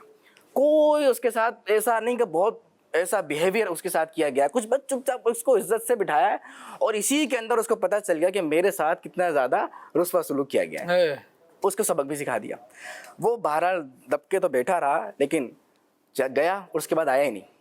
پھر امام سنت نے فرمایا کہ ایک شخص تھا اسی طرح ہمارے پاس آتا تھا, اور اب نہیں آتا بہت عرصے سے, اور ہم بھی چاہتے ہیں کہ ایسا شخص ہمارے پاس آیا ہی نہ کرے, کیونکہ متکبر جو شخص ہوتا ہے نا, اس کی صحبت بھی انسان کو متکبر بنا دیتی ہے. کبھی انسان ایک عاجزی کرنے والا ہوتا ہے, غریبوں پر بھلا کرنے والا ہوتا ہے, لیکن متکبرانہ سوچ انسان کو تباہ و برباد کر دیتی ہے. اس سے بچنا چاہیے. کہ ایک اللہ والے تھے, وہ اپنی عاجزی کا اظہار کرتے ہوئے ارشاد فرماتے ہیں کہ کوئی مجھ پہ کتنی کوشش کرے نا کہ میرے نفس کو اور کاٹے اور رسوا کرے, کر ہی نہیں سکتا. بظاہر اتنا سن کے کہے کہ کیا مطلب, تو آپ نے فرمایا اصل میں نے اپنے نفس کو اتنا ذلیل و رسوا کر دیا ہے کہ وہ اس قابل ہی نہیں ہے مزید کہ کوئی اس کو ذلیل و رسوا کرے. امام زین العابدین رضی اللہ تعالیٰ عنہ کا ایک واقعہ ملتا ہے. خلیفہ کے پاس آپ موجود تھے, اور مکھی جو ہے نا بار بار اڑ کر اس کے چہرے کے کبھی اس طرف جائے کبھی اس طرف, بار بار یہ انداز ہو. تو اس نے تکبر میں آ کر نا, اب انسان ایک کرو فر والا, پھر جب اسے کوئی حکومت, کوئی عہدہ, کوئی اسٹیٹس ملا ہوا ہو, تو پھر اس کی یوں سمجھیں کہ روب رسوخ میں مزید چیزیں آ جاتی ہیں, اور پھر وہ تکبر شو کر رہا ہوتا ہے. تو جب بار بار مکھی آئی نا, تو اس نے مکھی کی طرف حقارت کرتے ہوئے یہ کہا کہ یہ مکھی کو اللہ نے کیوں پیدا کیا. اب دیکھیے کہ ایک وہ بندہ ہے جو خود اپنی ذات میں تکبر رکھ رہا ہے, اور دوسرا اللہ تبارک و تعالیٰ کا وہ عاجز بندہ ہے جو ان صفات کو پسند کرتا ہے جس کو اللہ تبارک و تعالیٰ نے پسند فرمایا. یہ کہا نا کہ مکھی کو کیوں پیدا کیا اللہ تعالیٰ نے, تو جواب دیا کہ تم جیسے غرور و تکبر کرنے والے کو ذلیل کرنے کے لیے. حالانکہ مکھی کیا ہے, اس سے بھی کوئی مقابلہ کرنا تھا, لیکن ایک انسان کے دماغ میں یہ بات آئی تو وہ لگ پڑا اس سے بھی مقابلہ کرنے کے لیے. تو سکھانے والوں نے بات سکھا دی کہ یہ تمہیں ذلیل کرنے کے لیے, تمہارا اتنا جو جاہ جلال ہے نا, وہ اتنے کو ختم کرنے کے لیے اتنی چھوٹی سی مکھی. اللہ کریم ہمیں سیکھنے والا بنائے, سمجھنے والا بنائے. شاہ صاحب کیا ارشاد فرمائیں گے؟ عنوان چل رہا ہے اور ہم چاہ رہے ہیں کہ ہم, اللہ کرے کہ ہم یہ چاہنے والے بن جائیں کہ ہم غرور و تکبر سے بچیں. سمجھنے کے لیے تو ایک چھوٹی سی مثال بھی کافی ہوتی ہے. جیسے امام زین العابدین رضی اللہ تعالیٰ عنہ کا واقعہ بیان کیا گیا کہ آپ نے ایک مکھی کی مثال دے کر سمجھا دیا. نہ سمجھنے والوں کے لیے بہت کچھ بیان کر دیا جائے تو اس پر اثر نہ ہو, وہ ایک الگ بات ہے. اگر انسان اپنی حیثیت کو، اپنی ذات کو ہی دیکھ لے تو میرا خیال ہے کہ انسان تکبر کی طرف نہیں جائے گا۔ کس بلبوتے پر انسان تکبر کرتا ہے، کس وجہ سے انسان تکبر کرتا ہے؟ کیا اپنی جوانی کی وجہ سے، اپنے مال کی وجہ سے، اپنی اولاد کی وجہ سے، اپنے حسن کی وجہ سے؟ حالانکہ یہ ساری چیزیں اللہ نے عطا کی ہیں، وہ اگر دے رہا ہے تو وہ لینے پر بھی قادر ہے۔ ایسا ہے۔ جس انسان کی اوقات یہ ہے کہ فَلْيَنْظُرِ الْإِنسَانُ مِمَّا خُلِقَ مِن مَاءٍ دَافِقٍ يَخْرُجُ مِن بَيْنِ الصُّلْبِ وَالتَّرَائِبِ، جس انسان کی کیفیت یہ ہو، جس انسان کی تخلیق، جس انسان کی حقیقت یہ ہے، جو انسان چلتے پھرتے نجاست اپنے پیٹ میں لے کر گھومتا ہے، وہ انسان تکبر کرے گا۔ اگر یہی انسان مر جائے اور اسے قبر کے لیے جگہ نہ ملے تو رہنا اس جگہ پہ دشوار ہو جائے، بدبو کی کیفیت انسان سے اس قدر آئے۔ یہ صرف بات کرنے کا مقصد یہ ہے کہ انسان اپنے اندر سے اس تکبر والی بری صفت کو نکال کے اپنے اندر عاجزی کو لے کر آئے، انکساری کو لے کر آئے کہ یہ ہمارے لیے نہیں ہے تکبر۔ اور پھر جس بلبوتے پر ہم تکبر کرتے ہیں، اب خود تو دیکھیں نا کہ وہ خالق متکبرین کے بارے میں کیا فرما رہا ہے، وہ اللہ متکبرین کے بارے میں کیا فرما رہا ہے۔ یعنی کہ ایک تو خالد بھائی دیکھیں، بلا تشبیہ میں اگر عرض کروں کہ کسی کو کوئی بندہ ناپسند ہو، مجھے یہ بندہ پسند نہیں ہے، کوئی استاد کہہ دے شاگرد کے بارے میں، کوئی شیخ کہہ دے، یہ بھی ایک بہت بڑی بات ہے کہ شیخ کہہ رہے ہیں کہ مجھے یہ بندہ پسند نہیں ہے، استاد کہہ رہے ہیں کہ مجھے یہ پسند نہیں، حتیٰ کہ والدین یہ کہہ دیں، یہ کتنی بڑی آفت ہے اس بندے کے لیے۔ خود سوچیں کہ اللہ تعالیٰ جس کے بارے میں فرماتا ہے اِنَّهُ لَا يُحِبُّ الْمُسْتَكْبِرِينَ، اللہ تبارک و تعالیٰ تکبر کرنے والوں کو پسند نہیں فرماتا۔ جو متکبر ہیں، غرور کرنے والے ہیں، ان کو اللہ پسند نہیں فرماتا۔ تو ان کی کیفیت، ان کی بدبختی کا عالم کیا ہوگا کہ جنہیں رب تعالیٰ کی رحمت نصیب نہیں ہے، جنہیں رب تعالیٰ کا پیار نصیب نہیں ہے، جنہیں رب کی اللہ تعالیٰ کی رحمت جو ہے نا، اللہ کی رحمت بہت وسیع ہے۔ ایسا یہاں تک کہ امام غزالی رحمۃ اللہ تعالیٰ علیہ نے فرمایا کہ کل قیامت والے دن اللہ کی رحمت اس قدر جوبن پر ہوگی، اس قدر عروج پر ہوگی کہ شیطان کو بھی امید لگ جائے گی، شیطان کو بھی امید لگ جائے گی کہ شاید میرا کوئی بن جائے گا، میری کوئی بچت کی راہ نکل جائے گی۔ اللہ بہت رحیم ہے، اللہ بہت کریم ہے، اللہ اپنے بندوں سے بے پناہ پیار کرنے والا ہے۔ ایک ماں کیا پیار کرے گی اپنے بندے سے، اپنے بچے سے کیا پیار کرے گی ماں؟ اللہ کا پیار اپنے بندوں سے کئی ماؤں سے بڑھ کر ہے۔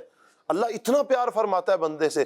اللہ سے آپ دیکھیں، اگر بندہ دل میں کوئی حاجت ہوتی ہے، جب اللہ سے لو لگاتا ہے، اللہ اطمینان بھی نازل فرماتا ہے، اس کی مشکلات کو بھی دور کرتا ہے، آسانیاں بھی پیدا فرماتا ہے، راستے بھی اللہ تعالیٰ اس کے لیے ہموار فرماتا ہے۔ وہ کتنا کریم ہے کہ ہمیں اگر کسی دنیا دار کے پاس جانا ہو تو ہم اس کے پاس جانے کے لیے ہمیں مہینوں پہلے ٹائم لینا پڑتا ہے، گھنٹوں ہمیں لائن میں لگنا پڑتا ہے۔ یہاں پر تو وہ کیفیت ہی نہیں ہے، ہم ہاتھ اٹھاتے ہیں، ہمارا تعلق اللہ سے جڑ چکا ہے، ہم اللہ تعالیٰ سے باتیں کرنا شروع ہو چکے ہیں، رب سے مناجات کرنا ہم شروع ہو چکے ہیں، اللہ تعالیٰ کی بارگاہ میں ہم التجائیں کر رہے ہیں، عرضویں کر رہے ہیں، ہمارا یہ کام شروع ہو چکا ہے۔ وہ اتنا مہربان رب ہے، جو اللہ سے مانگے وہ بے پناہ عطا کرنے والا ہے۔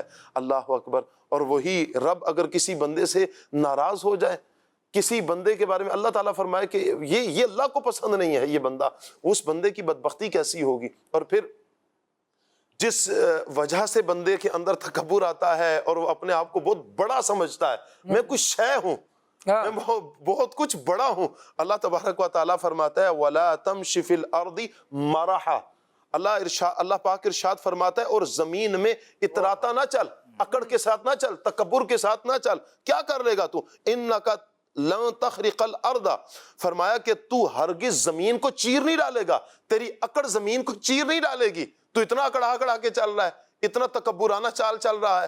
فرمایا کہ اِنَّكَ لَن تَخْرِقَ الْأَرْضَ وَلَن تَبْلُغَ الْجِبَالَ طُولًا، فرمایا کہ نہ تو زمین کو چیر ڈالے گا، نہ ہی تیری یہ اکڑ جو ہے یہ پہاڑوں کو چھو لے گی۔ تو کیا کر سکتا ہے؟ کر کیا لے گا؟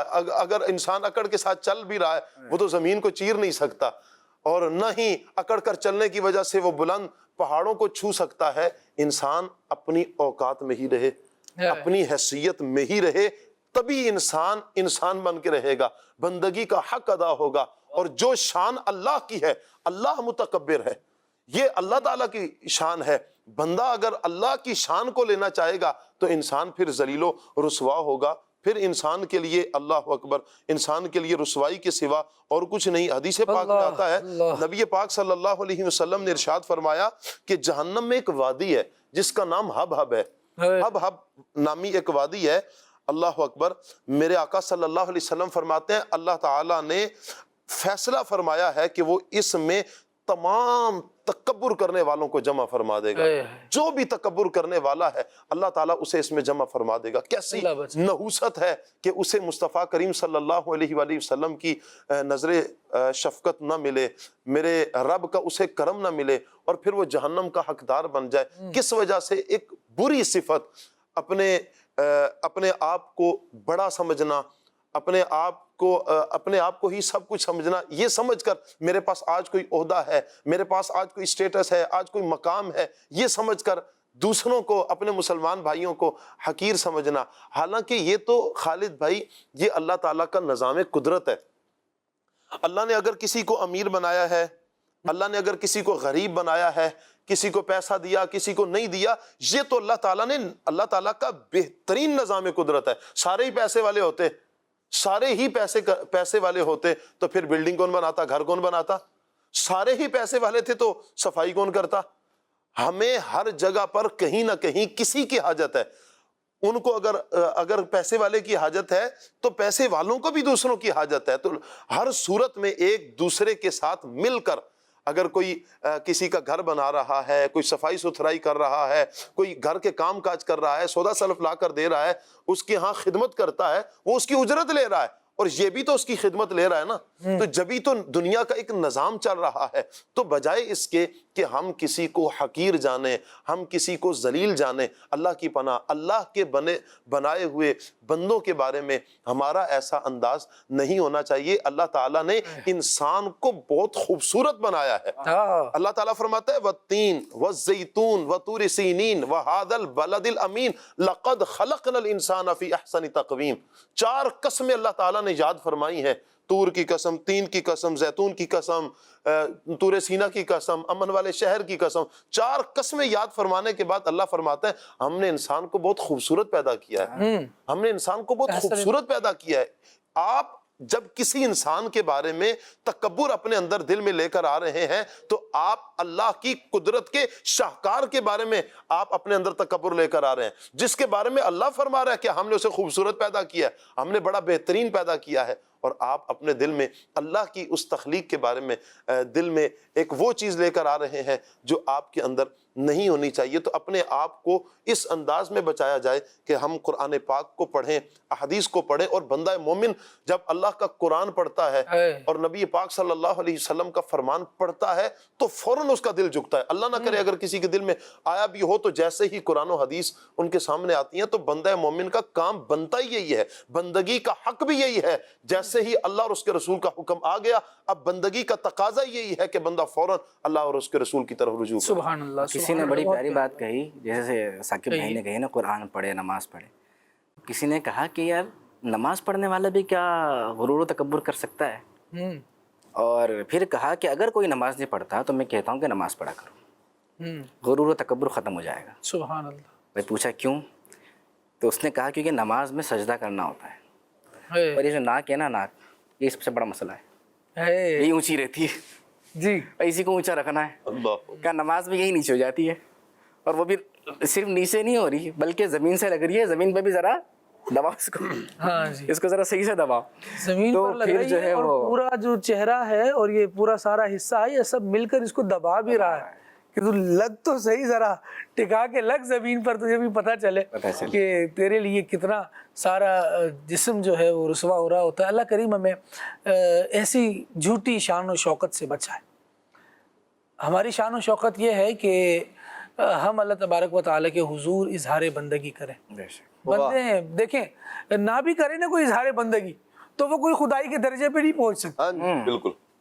اظہار بندگی کر لے گا تو بندگی کے درجے پر کم از کم پہنچ جائے گا. اللہ تعالیٰ ہمیں توفیق دے کہ ہم اپنے رب کے فرما بردار رہیں. ناظرین کی کالز ہیں، یہ کالز شامل کرتے ہیں، پھر انشاءاللہ مزید بات ہوگی. جی اطہرت تاری اسلام آباد سے عرض کر رہا ہوں. کھلے آنکھ صلی علام مبلغین سے عرض کہ غرور کو سمجھنے کے لیے یا اس سے بچنے کے لیے نیکی کی محافل میں حاضری اور علم دین کا اصول کس حد تک ضروری ہے؟ نعت خان اسلامی بھائی سے گزارش ہے اعلیٰ حضرت کو کوئی کلام سنا دیں.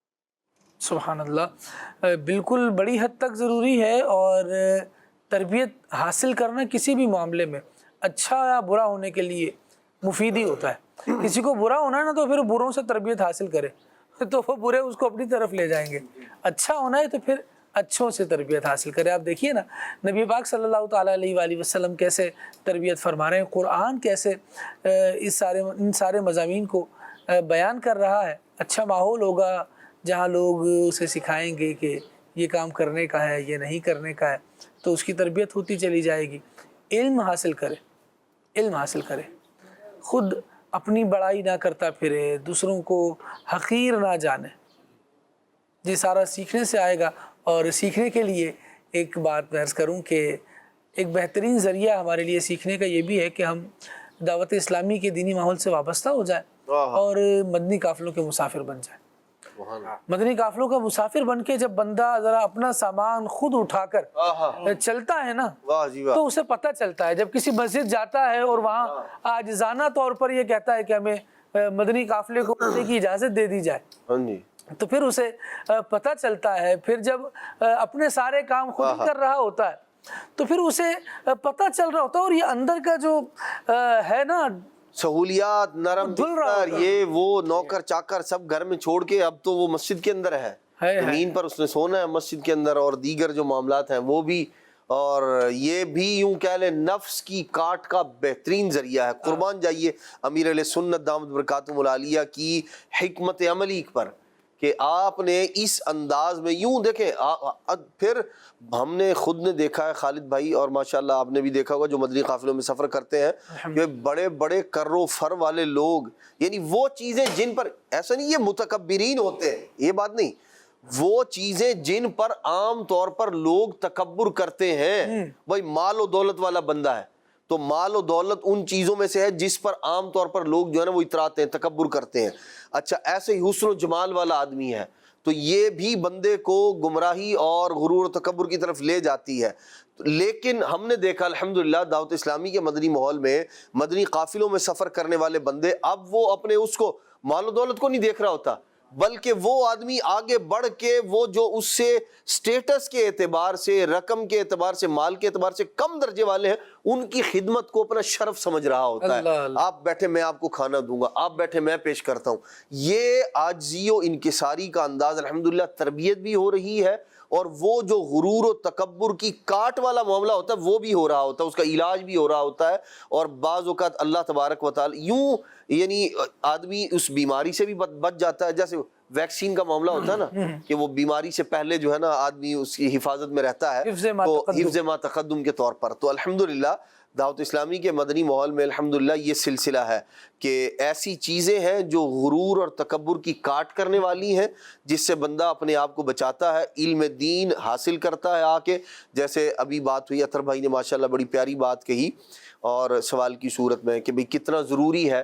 ظاہر سی بات ہے جب ایک آدمی علم کی محفل میں آئے گا اس کو پتہ چلے گا بھائی یہ انداز تو متکبرین کا ہے، تکبر اس بلا کا نام ہے. تو جب اس کو پتہ ہوگا تو پھر وہ اس سے بچے گا. اچھا اس کے مقابل میں کیا ہے، عاجزی انکساری کی کیا فضیلت ہے. جب وہ علم دین کی محفل میں مجلس میں آئے گا تب اسے پتہ چلے گا، ورنہ تو جہالت کی صورت میں تو وہ تکبر کے اندر بھی مبتلا ہوگا، دیگر اور بھی بیماریوں کے اندر مبتلا ہوگا. اور یہ صحبت، یہ جو مدنی قافلے کی صورت کے اندر ہو یا مدنی مذاکرے کی صورت میں ہو، یہ جو محافل ہے یہاں کیا ہے، صحبت میسر آ رہی ہے. اور صحبت جو ہے نا اس کا بہت اثر ہوتا ہے، بہت اثر ہوتا ہے. آپ دیکھیں کتنا اثر ہوتا ہے ساتھ کا. جو آدمی شیر کی کھال پر بیٹھتا ہے نا، یہ کھال پر بیٹھتا ہے، اس کے بارے میں لکھا گیا کہ یہ عمل بندے کو متکبر بنا دیتا ہے، تکبر پیدا ہوتا ہے اس سے. ہوتا کیا ہے کہ جب آدمی یہ دیکھتا ہے نا ماں بدولت شیر کی کھال پر بیٹھے ہوئے ہیں، اور شیر جو ہے وہ بادشاہ ہے جنگل کا، اور یہ جنگل کے بادشاہ کی کھال میرے قدموں میں ہے، میں اس کے اوپر ہوں. تو اب یہ کیا ہے، یہ چیز بندے کے دماغ کو خراب کرتی، فطور پیدا کرتی ہے، اور اب یہاں سے تکبر کی ابتدا ہوتی ہے۔ اس لیے وہ جو اس کھال کی صحبت ہے جس پر یہ بیٹھ رہا ہے نا، اس نے اسے متکبرین کی لسٹ میں شامل کر دیا ہے، اس کا انداز متکبرین والا ہو جائے گا۔ اس لیے کہا گیا اس سے بچے۔ آج ان کی ساری کیسے آئے گی؟ کہ بکری یا جو بھیڑ ہے اس کی کھال پر بیٹھنے سے عاجزی آتی ہے، ان کی ساری آتی ہے۔ یہ کیا ہے؟ بھولا بھالا جانور ہے، اور وہ دوسرا جو اس کے مقابل ہے وہ خون خار چیرنے پھاڑنے والا۔ اور جب بندہ یہ دیکھتا ہے نا کہ یہ چیرنے پھاڑنے والا ایسے، دیکھو اس کی کھال میرے پاس ہے اور میں اس کے اوپر بیٹھا ہوں، تو پھر اس کے دماغ میں بھی وہی باتیں آنا شروع ہوتی ہیں، اور پھر یہ سامنے والے کو حقیر سمجھنے لگتا ہے۔ تو صحبت کا بہت بڑا اثر ہوتا ہے، بڑا بھی اور برا بھی اور اچھا بھی۔ تو جیسے لوگوں کے درمیان آدمی بیٹھے گا ویسا ہی بنتا چلا جائے گا۔ اس لیے علم والوں کی، اہل علم کی، یا علم سے محبت رکھنے والے جو افراد ہیں، جیسے الحمدللہ دعوت اسلامی کا دینی ماحول ہے، ایسے لوگوں کے درمیان رہیں گے تو انشاءاللہ الرحمن متکبرین سے، تکبر سے بھی بچے رہیں گے، اور جو عاجزی و انکساری کی طرف ہے، جو بندگی کا تقاضا ہے، انشاءاللہ الرحمن وہ بھی سیکھتے رہیں۔ آپ کی باتوں میں نا دن میں مجھے چند چیزیں مزید یاد آئیں، جن میں سے یہ ہے کہ آپ دیکھیں اہل اللہ جو انداز تربیت اختیار کیے ہوتے تھے نا، کیا زبردست ان کا طریقہ کار ہوتا تھا۔ اب بابا فرید رحمۃ اللہ تعالی علیہ دیکھیے، کوئی بندہ اصلاح نفس کے لیے آ رہا ہے نا، تو پہلے تو اس کے جو کشکول ہے نا اس کی پرکھ ہوتی تھی کہ یہ کچھ لینے ہی آیا ہے یا ویسے ہی ساتھ ہو گیا ہے، اللہ تو اس کا کشکول ہی بتا دیتا، اس کی طلب دیکھی جاتی تھی کہ یہ واقعی اپنی اصلاح کے لیے آیا ہے کہ نہیں۔ اللہ ایسے ہی آپ نظام الدین اولیاء رحمۃ اللہ تعالی علیہ کا انداز، اللہ اکبر، حضرت حضور غوث پاک رحمۃ اللہ تعالی علیہ کا انداز دیکھ لیجئے، یہ ساتھ رہنے والوں کو نا تربیت دیتے تھے۔ اچھا کوئی آیا ہے اور آ کر وہ کہہ رہا ہے حضور میں نیک بندہ بننا چاہتا ہوں، مجھے کوئی وظیفہ دے دیں۔ پتہ ہے وظیفہ کیا ہے؟ فرمایا خانقاہ میں جو آیا کرے نا اس کی چپلیں سیدھی کیا کرے، یہ وظیفہ ہے۔ اب کوئی کہے کہ جناب مجھے کچھ پڑھنے کا بتائیں، پڑھ کے ترقی کروں، تو اس کو جواب میں پڑھنے کا نہیں ملتا تھا، اسے کرنے کا ملتا تھا۔ وہ پہلے ذرا دل کو تو ایسا کر کے اس پر پانی ٹھہر سکے، مطلب پیالہ ہی الٹا پڑا ہے۔ اصل میں یہ لوگ ہیں روحانی معالج، اللہ روحانی معالج ہوتے ہیں، یہ طبیب ہوتے ہیں۔ جو دیکھیں ہم ڈاکٹر کے پاس جاتے ہیں نا، تو اب ڈاکٹر ہماری مرضی کی دوائی نہیں دیتا، ہم اس کو کہتے ہیں ڈاکٹر صاحب ایک ہرے رنگ کی دوائی دے دیں، میٹھی ہو، پینے میں مزہ آ جائے، تو وہ کہے بھائی یہ ہرے رنگ کا تو زہر ہے، یہ تو دے نہیں سکتا آپ کو، اگرچہ میٹھا بھی زہر ہوتا ہے تو یہ بھی نہیں دے سکتا۔ تو وہ ہماری، اس کو پتا ہے کہ اس بندے کو بیماری کیا ہے، دوائی وہ اپنی مرضی کی دے گا۔ ہم نے میٹھی مانگی، اسے کڑوی دی، ہم کہا نہیں جی میٹھی دوائی دو، کہ بیٹا آپ کا علاج اسی کے اندر ہے، کڑوی کھاؤ گے تو آرام آئے گا۔ تو یہ جو اللہ کے نیک بندے، یہ معالجین ہیں، بندے ان کے پاس جاتے ہیں، وہ کہہ رہے جی مجھے پڑھنے کے لیے دے دیں۔ بھائی پڑھنے سے نہیں اثر ہوگا، اس کو جو بیماری ہے وہ یہ کام کرنے سے دور ہوگی، اس لیے وہ کہتے ہیں بیٹا یہ دوائی نہیں، یہ والا علاج کرو تاکہ تم ٹھیک ہو جاؤ۔ تو یہ اللہ تبارک تعالیٰ کے نیک بندوں کا طریقہ علاج ہے، جو جس طرح کا مریض ہے اس کا علاج ویسے ہی کیا۔ آپ دیکھیں اولیاء کے بارے میں، اولیاء کرام کے بارے میں جب آپ ان کی بایوگرافی پڑھیں نا، تو آپ کو ملے گا کہ ان کے ساتھ نا ان کا ایک مصاحب ہے، ایک دوست ہے ان کا۔ وہ کیا کرتا ہے؟ وہ ان کی جوتیاں اٹھاتا ہے، وہ ان کے کپڑے سنبھال کے رکھتا ہے، وہ ان کی تکیہ سنبھال کے رکھتا ہے، یعنی یہ چھوٹے چھوٹے کام جو ہیں وہ ان کے کر رہا ہے۔ اب دیکھنے والا تو یہ دیکھے کہ یار یہ خادم ٹائپ کا آدمی ہے، یہ کیا کر رہا ہے، لیکن آپ دیکھیں کہ وہ پیر صاحب دنیا سے تشریف لے جاتے ہیں، تو ان کی جو جگہ پر آنے والا بندہ ہوتا ہے نا، وہ وہی تکیہ اٹھانے والا ہوتا ہے، وہی نالین اٹھانے والا ہوتا ہے۔ کئی صوفیہ کی سیرت میں یہ بات نظر آئے گی۔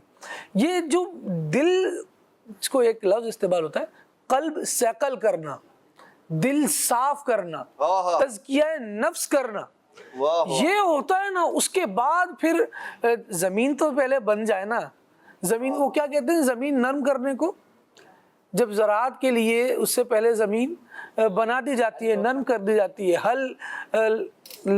ہل چلا کر اس زمین کو جوت لیا جاتا ہے صحیح سے۔ جب زمین جوتی ہوئی صحیح سے ہو تو اس کے بعد اس پہ بیج ڈالا جاتا ہے۔ سخت زمین پر ایسے ہی بیج نہیں ڈل جاتا، ورنہ بیج جو ہے وہ پھینکنے کی طرح ہو جاتا ہے، پھینک دیا اگے گا تو ہے نہیں۔ خالد بھائی کیا بات ہے، اللہ کے بارے میں بڑی معلومات ہے۔ میں سلمان بھائی کے ساتھ رہتا ہوں، ماشاءاللہ۔ اچھا اس سے مجھے وہ شعر یاد آ گیا، وہ کسی نے صحبت کا اثر. بڑی صحبت کا سمجھانے کے لیے کہا ہے نا، حل والی بات آپ کر رہے ہیں نا. وہ کہتے ہیں کہ مٹا دے اپنی ہستی کو اگر کچھ مرتبہ چاہے، کہ دانہ خاک میں مل کر گلے گلزار ہوتا ہے. اچھا اس میں جو آپ بات کر رہے ہیں نا، اس میں ایک اور بات سمجھنے کی جو آپ سمجھانا چاہ رہے ہیں، اس کو میں اس طرح کچھ عرض کروں گا کہ ایک ہوتا ہے نا وہ اللہ والوں کے پاس آئے، اب ہو سکتا ہے کہ وہ ان کو روزانہ 100 رکعت نفل پڑھنے کا وظیفہ دے سکتے تھے، ان کو قرآن پاک کے 4 پارے روزانہ پڑھنا کہہ سکتے تھے. نہیں، اس طرح کے واقعات بھی ہیں کہ وظائف بھی ڈائریکٹ بالکل بتائے گئے. ابھی معالج یعنی اس طرح کے واقعات بھی ہیں کہ بندہ پیر صاحب کے پاس آیا ہے تو پیر صاحب نے ڈائریکٹلی خلافت عطا فرمائی. اللہ سنت میں کہ ابھی آیا ہے تو اچھا جو پہلے سے موجود ہیں وظائف کر رہے ہیں، خانقاہ میں بیٹھے ہیں اور اللہ اللہ کیے جا رہے ہیں، وہ کہتے ہیں حضور ہم تو اتنے عرصے سے کر رہے ہیں، یہ تو آج ہی آئے، ان کو آج نواز دیا گیا. تو پھر پیر صاحب کا جواب یہی ہے کہ لوگ آتے ہیں تو دل کی صفائی کرنی ضروری ہوتی ہے. جو صاف دل لے کر آیا ہے تو پھر اس کو تو منزلیں ہی طے کرانی. سبحان اللہ، وہ تو کمال اور خوبصورتی کے ساتھ آیا ہے. خالد بھائی یہ نبی پاک صلی اللہ تعالیٰ علیہ وسلم کی جو احادیث مبارکہ نا ان پر غور کریں تو ہمیں یہ سبق، یہ درس وہاں سے ملتا ہے. بعض اوقات ایسا ہوتا ہے ایک شخص آ کے نبی پاک علیہ السلام سے سوال کرتا ہے، یا رسول اللہ یہ بتائیے نجات کس میں ہے. نبی پاک علیہ السلام نے ایک جواب ارشاد فرمایا، یہی سوال کوئی اور آ کے کرتا ہے، اسے کوئی اور جواب ارشاد فرمایا. بعض اوقات ایسا ہوا کہ نبی پاک علیہ السلام نے فرمایا بھائی ہلاک کرنے والی چیزیں 5 ہیں مثال کے طور پر، اور بعض اوقات فرمایا 6 ہیں، بعض اوقات فرمایا 4 ہیں، بعض اوقات ارشاد فرمایا کہ نجات جنت میں لے جانے والے یہ 4 کام ہیں، اور بعض اوقات فرمایا 7 کام ہیں، بعض اوقات فرمایا 5 کام ہے. یہ جو مختلف تعداد کا بیان کرنا یا مختلف چیزوں کا بیان کرنا ہے، اس میں ایک حکمت جو شارحین نے بیان کی وہ یہ ہے کہ جہاں جس طرح کے لوگوں میں جس چیز کی زیادہ ضرورت ہوتی تھی نبی پاک علیہ السلام اسی کو ہائی لائٹ کر کے بیان فرمایا کرتے تھے کہ یہ بندہ وہ کام کرے. یا جو سوال کرنے آیا ہے بعض اوقات اس میں کسی چیز کی کمی ہوتی تھی تو اسے خاص طور پر اسی کے اعتبار سے، وہی معالج کا جو معاملہ ہوتا ہے کہ جس بندے کے لیے جو چیز سوٹیبل ہے، جو اس کے لیے فائدہ مند ہے، اس کو وہی چیز ہائی لائٹ کر کے بتائی جائے کہ بھائی یہ چیز جو ہے نا تمہارے لیے فائدہ مند ہے. تو نبی پاک علیہ السلام کا یہ جو مختلف چیزوں کو یوں مختلف انداز میں بیان کرنا، اس کے اندر ایک حکمت یہ بھی ہے کہ جہاں جس چیز کی ضرورت تھی لوگوں کے اندر دیکھا نبی پاک علیہ السلام نے، اسی چیز کو آپ علیہ السلام نے مقدم کر کے بیان. سبحان اللہ. مزید کال لے لیتے ہیں. کلام ایک آج شب تنہائی میں فرقت کا عالم تڑپاتا رہے، سنا دیجیے. اللہ اکبر، کیا بات ہے، کیا بات ہے. جی مزید. محمد ارسلان اتاری مدینہ الاولیاء ملتان شریف سے بات کر رہا ہوں. کھلے آنکھ صلی اللہ کہتے کہتے میں آج کا موضوع بہت ہی پیارا ہے. عمر بھائی آپ سے عرض ہے یہ والا کلام سنا دے. امیر اہل سنت کا لکھا ہوا ہے، شہد سے بھی زیادہ میٹھا سرکار کا مدینہ. ٹھیک ہے، اللہ کریم برکت دے آپ کو. مزید. میرا نام محمد داؤد رضا تاری ہے، میں علی پور سے بول رہا ہوں. مجھے نعت خواں سے عرض ہے، مجھے یہ کلام سنا دے. چمک تجھ سے پاتے ہیں سب پانے والے. جزاک اللہ خیر. آمین آمین، ماشاء اللہ. مزید کال دیجیے. میرا نام سیرت فاطمہ تاریہ ہے، میں جانانہ سے بات کر رہی ہوں. مجھے یہ کلام سنا دے. منو شوق مدینے جامن دایا، جزاک اللہ خیرہ. کیا بات ہے، اللہ کریم آپ کو برکت دے، آپ کا شوق یہ باقی رہے اور اللہ کریم بار بار آپ کو پیارا کعبہ میٹھا مدینہ دیکھنا نصیب فرمائے. آئیے رکن شورا حاجی اسد اتاری مدنی کا ایک زبردست پیکیج اعلیٰ حضرت رحمۃ اللہ تعالی علیہ کے حوالے سے ہمارے پاس ہے، اسے شامل کر لیتے ہیں. عاشقان رسول، اعلیٰ حضرت امام اہل سنت کے شاگرد، آپ کے مرید، آپ کے خلافہ، ویسے تو ان کی تعداد بہت زیادہ ہے اور وہ سب کا تذکرہ تو آپ کے سامنے نہیں کیا جا سکے گا، لیکن صرف ایک چیز کی طرف آپ کی توجہ دلانا چاہوں گا. کسی کے کام کو دیکھنے کا ایک انداز یہ بھی ہوا کرتا ہے کہ اس نے جو افراد تیار کیے، ان تیار کیے گئے افراد نے معاشرے میں کیا کردار ادا کیا. آپ اعلیٰ حضرت امام اہل سنت کی ذات گرامی کو دیکھیں. اعلیٰ حضرت آپ کا کام خود ایک اتنا عظیم کام ہے کہ دیکھنے والا دل کی گہرائی سے آپ کو سلام پیش کرتا ہے. لیکن اس کے ساتھ ساتھ اگر اعلیٰ حضرت امام اہل سنت سے تربیت حاصل کرنے والوں کے کام کی طرف بھی اگر توجہ کی جائے، صدر اللہ فاضل، بدر اللہ ماثل،